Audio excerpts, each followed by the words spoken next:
देखिए, दुनिया के सबसे बड़े लोकतांत्रिक देश यानी हमारा भारत देश है और भारत देश के सबसे बड़े राज्य यानी उत्तर प्रदेश के मुखिया होकर बंगाल के चुनाव प्रचार के दौरान इतनी गंदी भाषा का इस्तेमाल करना योगी आदित्यनाथ को शोभा नहीं देता। उत्तर प्रदेश ना जाने कई भाषाएं उत्तर प्रदेश में बोली जाती है। लखनऊ की अगर हम बात करें तो वहां की उर्दू की अदब और जिस तरीके से मिठास है उस भाषा में पूरी दुनिया इसकी कायल है। इतने बड़े राज्य के मुख्यमंत्री होकर इस तरीके का अपशब्द चुनाव प्रचार के दौरान बेहद चिंताजनक है। देखिए, बंगाल में चुनाव है और बंगाल चुनाव के दौरान जो है योगी आदित्यनाथ स्टेज से भाषण दे रहे थे। जिस तरीके से उन्होंने ललकारा और लोगों को ये बताया है कि बंगाल में केवल बंगाली बोली जाएगी, यहाँ केवल बंगाली लैंग्वेज को ही जगह दिया जाएगा। कठमुल्लों की जो शब्द उन्होंने इस्तेमाल किया है, उर्दू को कोई जगह नहीं दी जाएगी। लेकिन लोग ये भी सवाल पूछ रहे हैं कि उन्होंने जो भाषण दिया है स्टेज से वो हिंदी में दिया है। हालांकि करना तो ये चाहिए था कि उन्हें बंगाली में पूरा जो है स्पीच लिखवाकर भाषण देना चाहिए था। देखिए, भारतीय जनता पार्टी जो है संघी विचारधारा से ग्रसित है।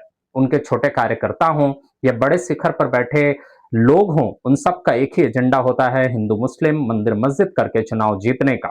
लेकिन चुनाव प्रचार के दौरान जो है भाषा की मर्यादा लोग जो है ध्यान रखते हैं। लोगों को अपने और आकर्षित करने के लिए एकजुटता का पैगाम देते हैं।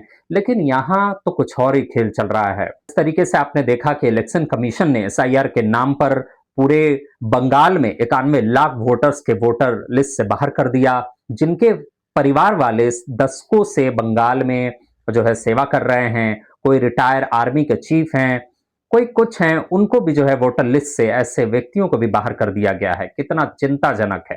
उसके बाद आपने देखा कि किस तरीके से हुमायूं कबीर को मैदान में उतारा गया, एमीम के साथ गठबंधन कराया गया, 1000 करोड़ के डील कराई गई, डिप्टी सीएम पोस्ट के नाम पर भी जो है गठबंधन किया गया। क्या कुछ वीडियो निकलकर ममता बनर्जी की पार्टी ने जो है शेयर किया, स्टिंग ऑपरेशन कराया। ममता बनर्जी ने यहां तक कि एसआईआर को भी सुप्रीम कोर्ट में ललकारा। अकेली महिला होकर किस तरीके से लड़ रही हैं पूरा जग जाहिर है। अब देखना है कि बंगाल की जनता जो है इस बार किस विचारधारा को अपनाती है। बंगाल की संस्कृति और जिस पहचान के लिए बंगाल जाना जाता है उस विचारधारा को या जिस तरीके से खेल चल रहा है उस विचारधारा को। ज्यादा अपडेट के लिए आकिब रजा को फॉलो करना ना भूले। बहुत बहुत शुक्रिया।